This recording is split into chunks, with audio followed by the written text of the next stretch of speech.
Saya seorang praktisi, tapi awalnya merupakan sebuah keluarga seniman, karena di Bali praktisi akan lahir dari keluarga seniman. Karena gen akan berpengaruh dalam sebuah proses sebuah kompetensi itu ke depannya. Jadi saya seorang guru sekarang, kalau dulunya adalah orang tua saya adalah seorang petani, ibu dan bapak semuanya petani. Jadi kami berangkat dari bawah, berproses dari bawah, akhirnya sampai saat sekarang diterima oleh masyarakat banyak. Jadi saya bernama Wayan Wiryadi, tugas sekarang adalah sebagai guru seni budaya di SMPN 3 Mui, Badung.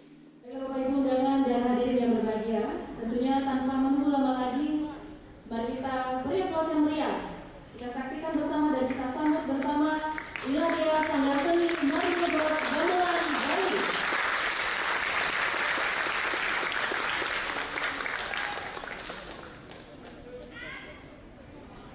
Kalau kita berbicara tentang sejarah Gong Kebiar itu lahir pertama kali itu di daerah Buleleng. Nah, itu berkembang dan seterusnya mengalir ke Tabanan, ke Badung, ke Gianyar. Nah, dari perkembangan itu muncullah maestro yang ada di daerah Tabanan dengan lahirnya tari Kebiar Duduk, Kebiar Terompong, dan tari Olek Tamulilengan. Itu diciptakan oleh Bapak Ketut Mario. Ya, nama saya I Gusti Ketut Sudiatmika, Kasubag Dokumentasi Pimpinan Pemerintah Kota Denpasar.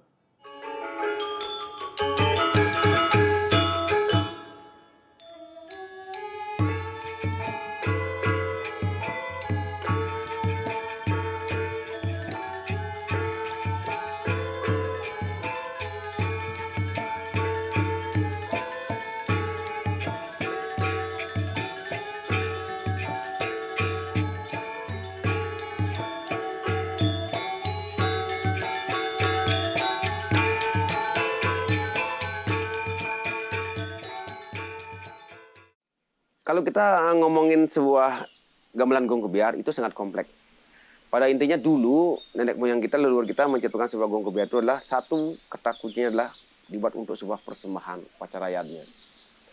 Nah, ini sebuah perkembangan, karena perkembangan terus berubah, akhirnya dieksplor lah bahwa Gong Kebiar itu bisa digunakan untuk kegiatan apapun. Salah satunya adalah bisa digunakan sebagai penggabungan alat musik dengan yang lainnya.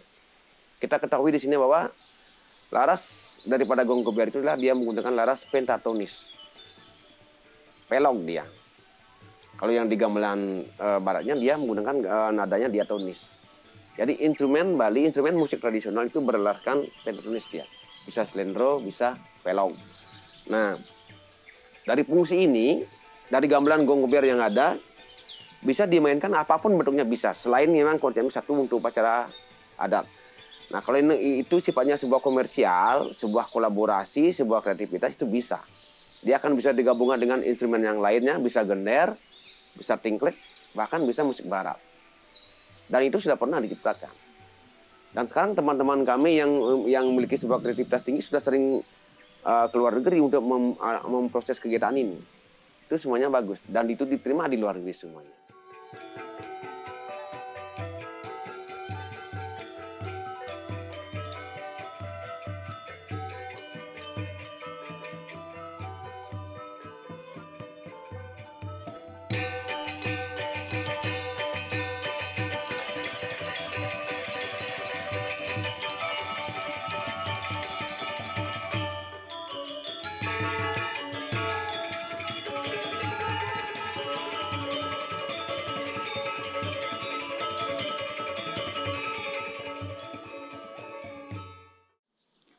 Karena kami sebagai tim kabupaten dan tim provinsi, sebagai tim pembina, tim pencipta sebuah musik tradisional Bali, jadi provinsi juga memberikan sebuah apresiasi, kami diajak juga ke Cina.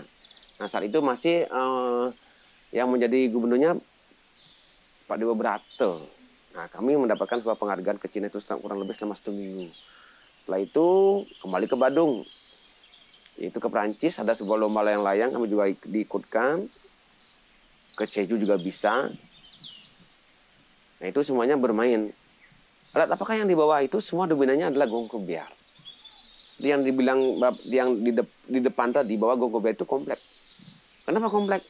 Gong kebiar itu menjadi sangat mudah diterima, dimengerti oleh masyarakat di luar negeri pada umumnya seperti itu. Kabupaten Badung, Raino Mangkin Gaji ke Ardian. Om Swastiastu. Gong kebiar itu ditampilkan salah satu budaya yang ada di Bali. Selain seni-seni yang lain kan, seni budaya yang ada. Tidak hanya mungkin gong kebiar aja, tapi ada seni tari yang gitu kan. Tapi lebih memfokuskan karena itu gong kebiar itu kan mengiringi daripada seni-seni yang ada. Nah, itu salah satu untuk menunjukkan bahwa melalui gong kebiar itu ada keberagaman di sana. Keberagaman yang dimiliki oleh Bali itu sendiri, terutama dalam hal budaya. Raino Mangkin Magiantar. Para pembina yang saya hormati juga, bengkasnya anak-anak, Kugong, Sanggar Seni Maripurnas yang saya banggakan, para penari. Jadi perlu dia sampaikan di sini dari SK pendidikan dari Kabupaten Badung tentang perwakilan gong kebiar dewasa. Ya, pentas itu memiliki sebuah konsep. Konsepnya seperti apa? Yang diinginkan oleh panitia itu seperti apa? Pada umumnya kami mengadakan diplomasi budaya itu adalah lebih cenderung sifatnya adalah pelestarian semua. Misalkan kita akan membawa tari klasik, tabu klasik, diterima di sana. Itu konsepnya yang pertama. Yang kedua, kemungkinan juga kita akan membuat sebuah garapan baru yang lebih inovatif, yang bukan tradisi. Dan ini dari sekian tahun kebelakangan ini sudah mulai berkembang. Sudah ada penyatuan antara tradisi dengan inovasi. Kreativitas tinggi sudah ada. Dan ini pun sudah mulai berkembang ke luar negeri semuanya. Jadi proses latihannya ini adalah tergantung situasi, dengan momen, dengan castingan penabuh yang kompleks, bukan penabuh yang dia bisa bermain dengan satu alat musik, enggak. Minimal dia harus bisa menguasai 3-4 alat musik. Kenapa? Karena di luar negeri itu semuanya sistemnya adalah berputar. Saling mengisi di antara teman yang ada di sana.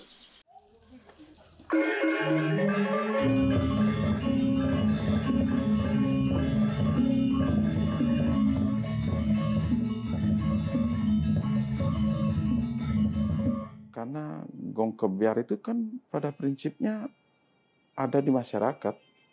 Pemerintah cuma sebagai jembatan untuk mempromosikan. Kalau apapun feedback itu tentunya untuk masyarakat itu sendiri kan.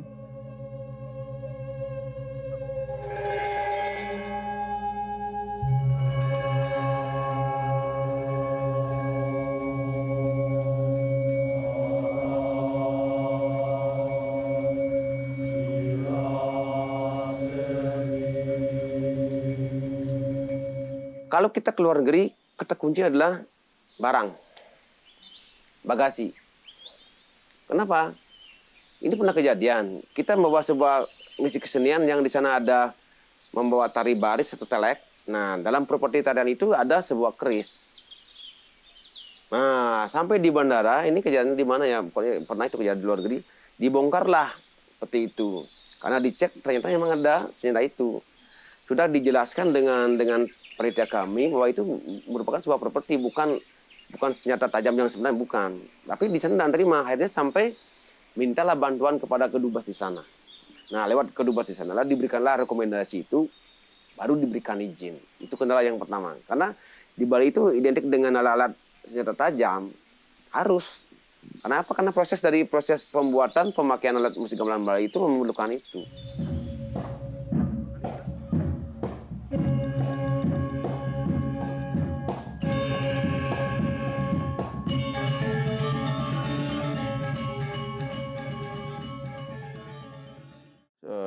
Itu bapaknya Pak Wiryadi datang ke Bulgaria waktu itu, saya ngeginiin. Kita artinya judulnya Gleam of Indonesia gitu, Gleam of Bali, bukan Gleam of Bali. Artinya sekilas tentang Bali. Artinya di sana ditampilkan tarian, berbagai tarian, termasuk juga Gong Kebiar. Memang rombongannya itu sampai waktu itu yang melalui Bupati Badung, Pak Cok Ratmadi waktu itu datang dengan rombongan besar, itu keliling Eropa Timur. Kebetulan saya dampingi, mulai dari Bulgaria startnya. Nah itu sangat menarik. Di Bulgaria sendiri kita melakukan penampilan di tiga kota, yaitu di Bulgaria, di Sofia, di Plovdiv, dan di Varna. Itu semua, kenapa itu kota-kota besar di Bulgaria? Karena kenapa kita tampilkan di sana? Karena mereka itu merupakan masyarakat yang kunjungan wisatawannya ke Bali sangat tinggi waktu itu. Nah itu dengan penampilan itu kita harapkan mereka lebih tertarik datang ke Bali.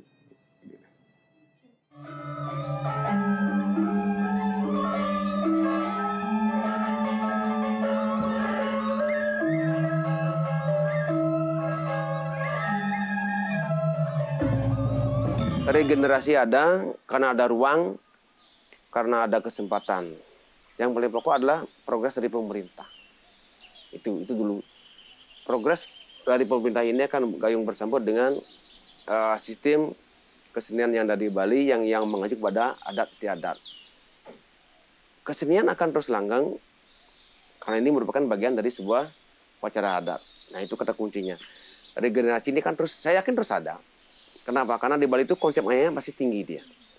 Konsep ayah tinggi, masing-masing banjar ada pembinaan, di sekolah juga ada ekstra, ada progres pemerintah, misalkan seperti kompetisi yang sifatnya secara kecamatan, kabupaten, dan sampai di provinsi. Nah inilah sebuah ajang, sebuah ruang, diberikan kesempatan untuk anak-anak bisa berproses. Inilah yang otomatis menjadi sebuah regenerasi untuk kedepannya. Kegiatan kami keluar negeri itu memang undangannya dari Kedubes. KBRI yang mengundang. KBRI mengundang, diberikanlah kepercayaan kepada kabupaten kota, misalkan ke Badung. Sampai kami di Badung diproses. Orang-orang ya beliau yang di KBRI itu udah bersurat terus. Gayanya seperti apa, udah. Sampai kami di sana, kami dilayani di ambasador di Kedubes itu. Beliau yang ngurus semuanya, kami cuma duduk doang. Permasalahan apapun yang ada, transport apapun, panggung seperti apapun, dia yang bergerak semuanya. Itu. Bahkan kami diundang kepada duta besar yang lainnya, diundang juga ke sana untuk main. Bahkan kemarin saat kami Agustus itu kan pas hari kemerdekaan, kami diundang untuk upacara benar di sana. Untuk upacaranya pas saat tanggal 15 Agustus itu. Jadi kegiatannya begini, undangan ini adalah resmi dari KBRI. KBRI mengundang kami di Badung, gayung bersambut kami mengikuti program itu. Nah masyarakatnya luar biasa, bukan nanggung-nanggung, penuh banget. Kadang-kadang sampai kehabisan tiket. Nah seperti itu. Nah beda dengan isi itu kan sifatnya kan memang kita dapat sesuatu. Kalau memang di KBRI enggak, beliau yang memberikan itu wakil negara kan. Itu semuanya kepada pengetahuan, pemberian informasi bahwa di Bali itu ini loh pertunjukannya seperti ini.